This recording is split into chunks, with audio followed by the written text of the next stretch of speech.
Baik, Assalamualaikum warahmatullahi wabarakatuh. Waalaikumsalam warahmatullahi wabarakatuh.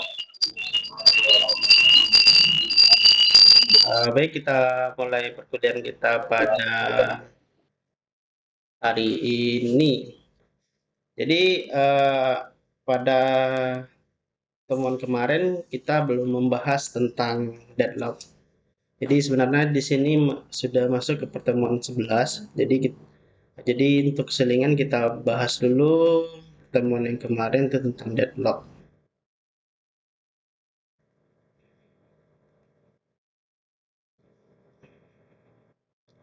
Oke, untuk deadlock ini misalkan kita asumsikan suatu komputer terdapat dua buah program, eh, yaitu program tersebut itu berupa sebuah tab drive dan sebuah printer. Jadi program untuk A itu mengontrol tab drive, sementara program untuk B itu mengontrol printer. Jadi setelah beberapa saat program tersebut dijalankan, program A itu meminta printer, tapi printer masih digunakan oleh program yang lain. Jadi berikutnya yang B meminta tab drive, sedangkan program yang A masih mengontrol tab drive. Jadi hal seperti itulah yang nantinya akan terjadi deadlock tersebut. Jadi di mana suatu dua buah proses meminta suatu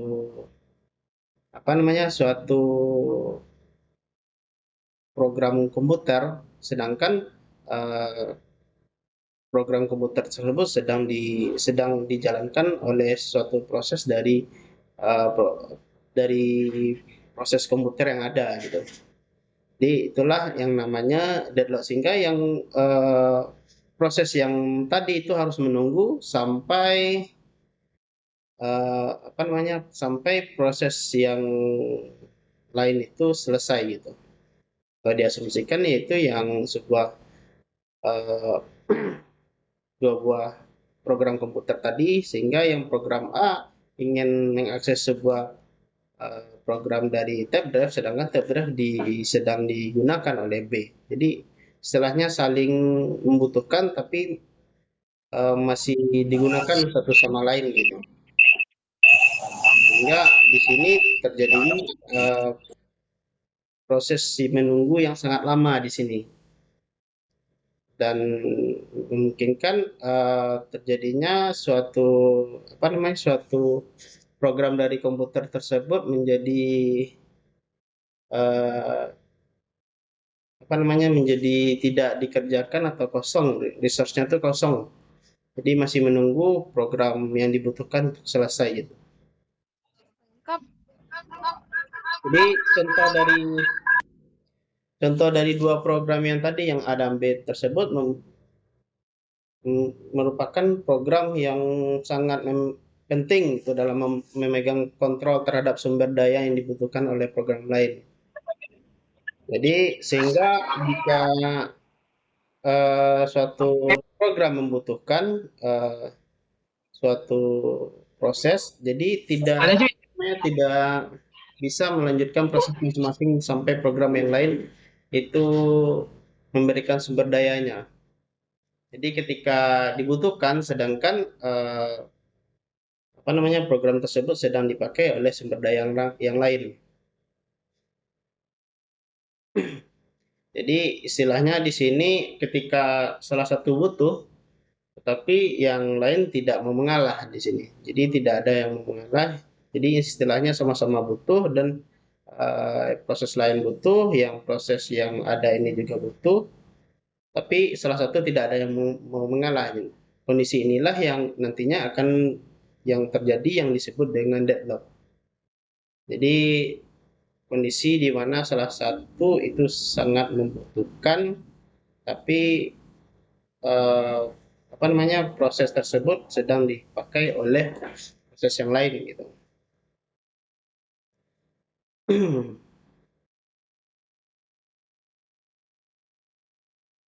Jadi untuk deadlock ini mungkin dapat terjadi pada suatu proses, disebabkan proses itu menunggu suatu kejadian tertentu. Dan kejadian tersebut tidak akan pernah terjadi juga gitu. Karena suatu proses yang lain juga menggunakan sedang melakukan kegiatan proses yang dibutuhkan tersebut gitu. Jadi mungkin ada dua atau lebih dari proses itu dikatakan berada dalam kondisi deadlock eh, bila setiap prosesnya ada yang menunggu suatu kejadian yang hanya dapat dilakukan oleh proses lain gitu, dalam himpunan tersebut. Jadi jika ada dua proses, tapi proses yang satu itu hanya bisa melakukan proses tersebut, dan proses yang satu lagi itu tidak bisa. Jadi dia harus menunggu, menunggu dan menunggu. Padahal yang bisa mengerjakan proses tersebut adalah proses yang lain. Di contoh ada dua proses A dan B.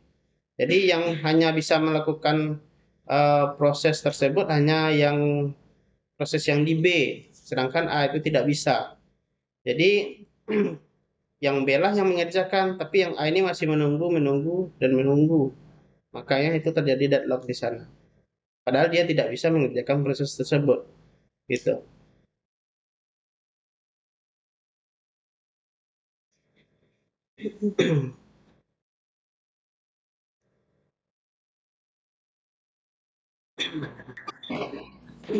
Jadi itulah yang apa namanya yang dikatakan itu yang terjadi ketika adanya deadlock gitu.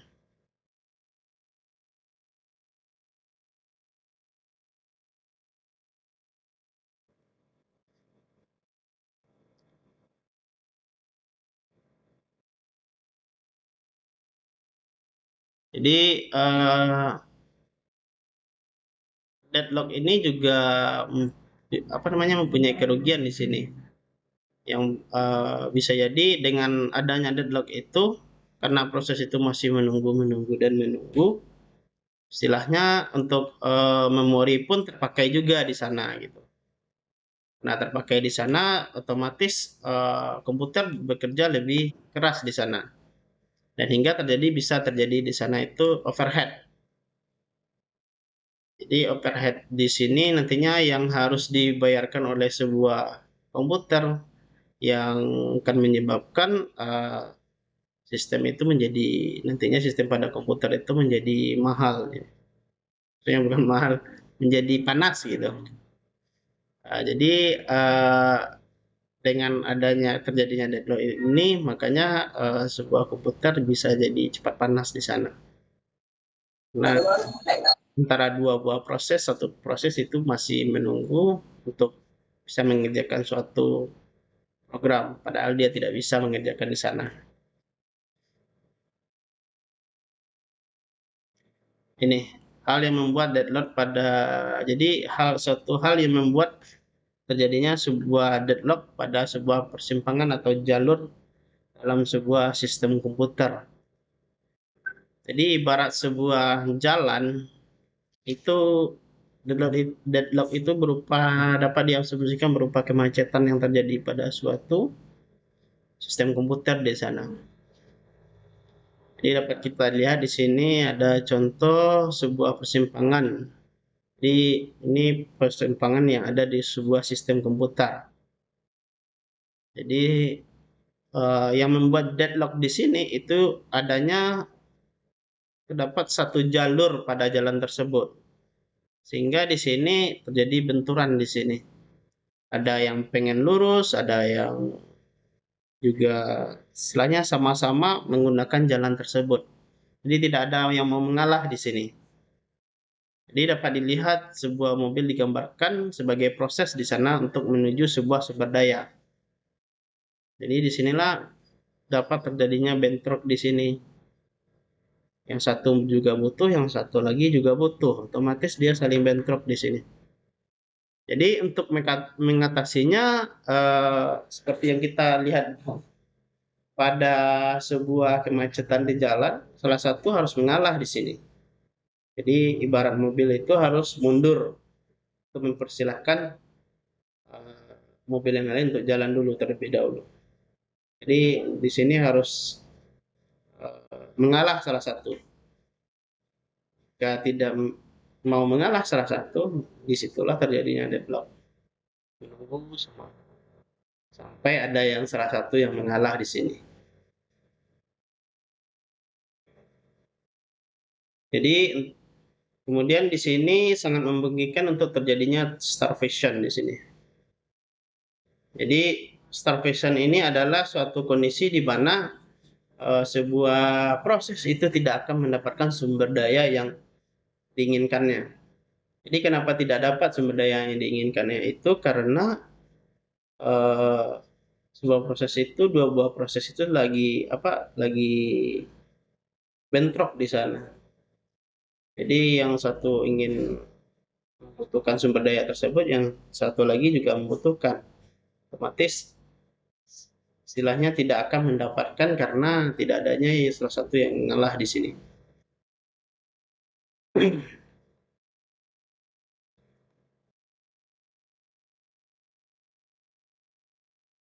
Kemudian di sini strategi menghadapi deadlock. Jadi untuk menghadapi deadlock tersebut dibagi dalam 3 pendekatan. Yang pertama itu mengabaikan adanya deadlock. Jadi untuk mengabaikannya itu harus ada salah satu dari proses yang mengalah di sini. Kemudian memastikan bahwa deadlock tidak akan pernah ada, baik dengan metode pencegahan, dengan mencegah 4 kondisi deadlock agar tidak akan pernah terjadi. Kemudian dengan menghindari deadlock tersebut, kemudian yang ketiga itu membiarkan deadlock itu terjadi. Jadi untuk membiarkan deadlock itu terjadi dibutuhkan 2 metode yang saling mendukung di sini. Yang pertama itu pendetection deadlock.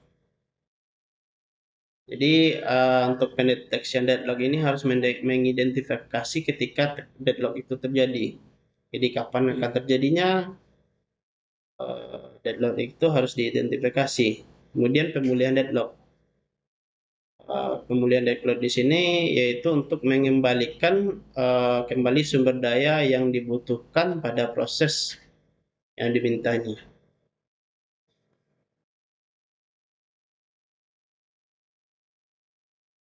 Kemudian itu untuk mencegah sebuah deadlock di sini.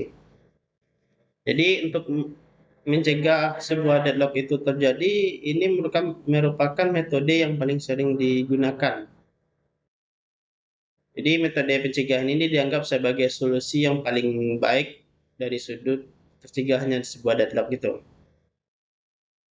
Jadi ketika dilakukan pencegahan ini mengakibatkan juga kinerja dari sebuah sistem sumber daya itu menjadi buruk.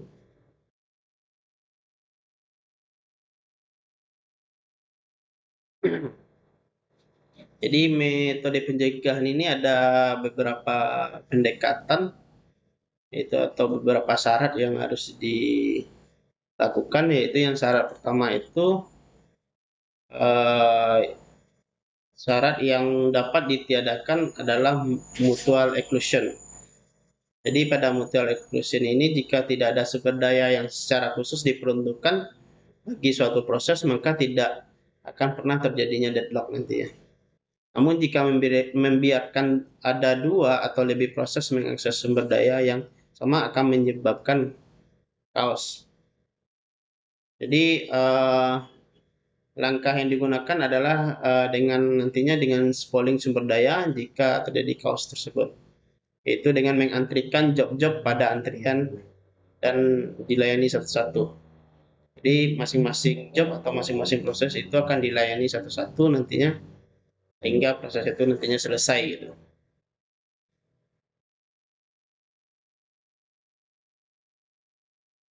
Nah, jadi beberapa masalah yang terjadi pada ketika kita melakukan spooling itu, yang pertama itu tidak semua dapat di-spool.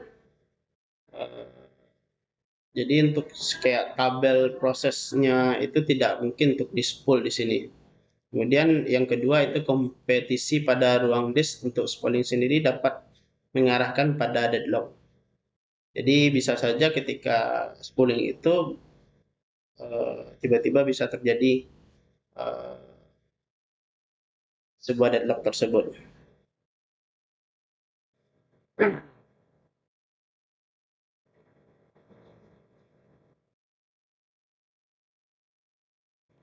Kemudian untuk yang cara kedua, dengan meniadakan kondisi halt dan wait terlihat lebih menjanjikan di sini. Jadi jika suatu proses yang sedang menggunakan sumber daya dapat dicegah agar tidak dapat menunggu sumber daya yang lain. Jadi maka deadlock dapat dicegah. Jadi langkah yang digunakan adalah dengan membuat proses agar meminta sumber daya yang mereka butuhkan pada awal proses sehingga dapat dialokasikan sebagai sumber daya yang dibutuhkan. Jadi sebuah proses itu harus terlebih dahulu meminta sebuah sumber daya sehingga dapat dialokasikan sesuai dengan yang dibutuhkannya nantinya. Namun jika terdapat sumber daya yang sedang terpakai, maka proses tersebut tidak dapat memulai prosesnya. Jadi seandainya sumber daya itu dibutuhkan tapi masih digunakan atau dipakai, jadi proses tersebut tidak dapat memulai untuk prosesnya. Dia harus menunggu sampai sumber daya itu bisa digunakan. Jadi pada cara kedua ini ada juga masalah yang akan mungkin terjadi di sini. Yang pertama itu sulitnya mengetahui berapa sumber daya yang dibutuhkan pada awal proses. Jadi untuk sistem itu juga akan kebingungan sumber daya apa saja yang akan dibutuhkan pada awal pemrosesannya. Kedua yaitu tidak optimalnya penggunaan sumber daya jika ada sumber daya yang digunakan hanya beberapa waktu dan tidak digunakan tapi tetap dimiliki oleh suatu proses yang telah memintanya dari awal. Jadi di sini tidak optimalnya itu karena diasumsikan sebuah proses itu membutuhkan sumber daya dan sumber daya itu sudah diberikan, tapi ketika prosesnya selesai sumber daya itu masih tetap dipakainya, tetap jalan. Jadi contoh pada sebuah komputer itu dapat kita lihat itu pada memori itu padahal kita tidak menggunakan sebuah aplikasi tapi aplikasi tersebut tetap jalan di latar belakangnya sehingga eh, dapat membuat komputer juga cepat panas atau kelelahan juga gitu padahal kita tidak menggunakannya dan sumber daya juga terkuras juga nantinya.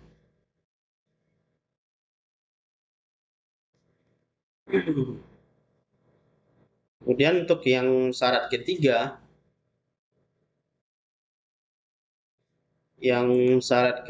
ini meniadakan syarat ketiga non preemptif. Ternyata tidak lebih menjanjikan dari meniadakan syarat kedua. Jadi karena adanya meniadakan syarat ketiga, maka suatu proses dapat dihentikan di tengah jalan. Hal ini tidak dimungkinkan karena hasil dari suatu proses yang dihentikan menjadi tidak baik. Jadi di sini maksudnya di sini adalah untuk syarat ketiga ini tidak dapat ditiadakan juga karena sangat dibutuhkan juga dalam prosesnya. Di ketika syarat ketiga ini tidak ditiadakan, suatu proses dapat berhenti di tengah jalan. Jadi sehingga hasilnya menjadi tidak baik di sini. Jadi harus adanya syarat ketiga ini agar proses itu dapat berjalan uh, sampai proses itu terselesai. Jadi uh, dengan dengan adanya syarat ketiga ini proses itu dapat berjalan dengan baik. Jadi hasilnya pun ya sesuai dengan yang diinginkan nantinya.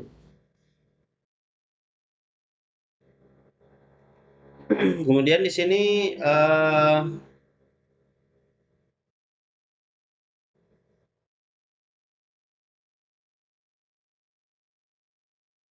terdapat juga dua pendekatan di sini yaitu um, mengatur agar setiap proses hanya dapat menggunakan sumber daya pada satu waktu. Jika menginginkan sumber daya yang lain, maka sumber daya yang dimiliki harus dilepas.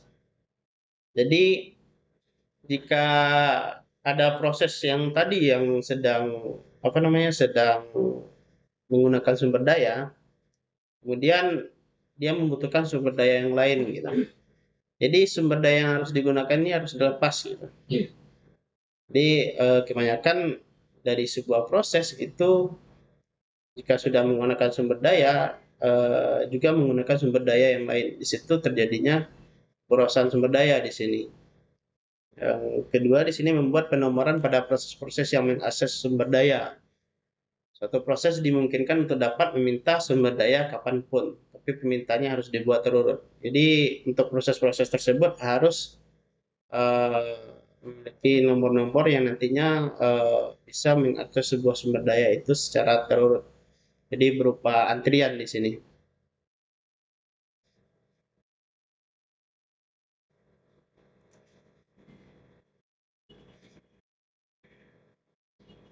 Jadi dari hal tersebut masalah yang mungkin terjadi dengan mengatur bahwa setiap proses hanya dapat memiliki satu proses adalah bahwa tidak semua proses hanya membutuhkan satu sumber daya. Jadi dapat diketahui sebuah proses itu tidak hanya membutuhkan satu sumber daya saja, tapi juga membutuhkan dua atau tiga sumber daya di sana. Untuk suatu proses yang kompleks dibutuhkan banyak sumber daya pada saat yang bersamaan. Jadi sedangkan dalam penomorannya dapat terjadi masalah di sana. Jadi salah satu proses pasti membutuhkan banyak sumber daya dalam satu waktu. Tapi di sini harus secara berurut. Jadi harus ganti-gantian di sini sehingga proses tersebut tidak dapat berjalan dengan baik di sini.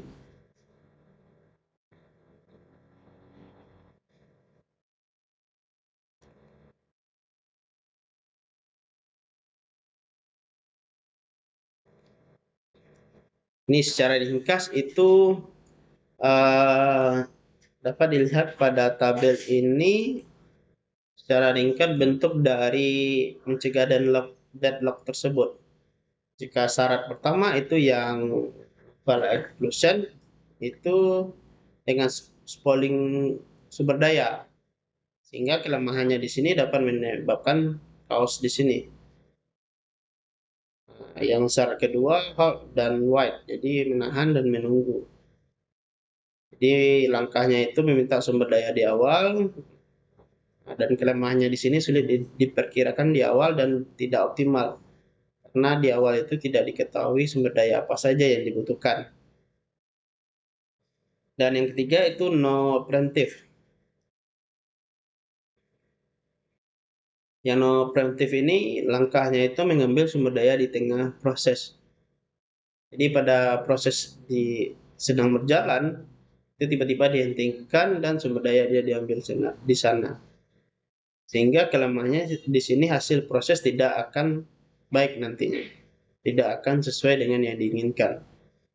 Keempat itu circular wide, yaitu penomoran permintaan sumber daya. Jadi ini penomorannya itu maksudnya mungkin secara antrian di sini. Kelemahannya di sini tidak ada penomoran yang memuaskan semua pihak. Karena pada dasarnya jika di sumber daya itu dilakukan secara antrian, itu juga hasilnya juga tidak akan memuaskan gitu.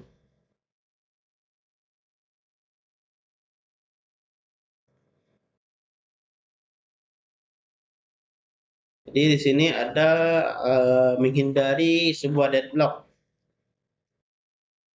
Jadi pendekatan dari metode ini dengan menghindari deadlock ini dengan hanya memberi kesempatan ke permintaan sumber daya yang tidak mungkin akan menyebabkan deadlock di sini. Metode ini memeriksa dampak dari pemberian akses pada suatu proses. Jika pemberian akses tidak mungkin menuju kepada deadlock, maka sumber daya akan diberikan pada proses yang meminta.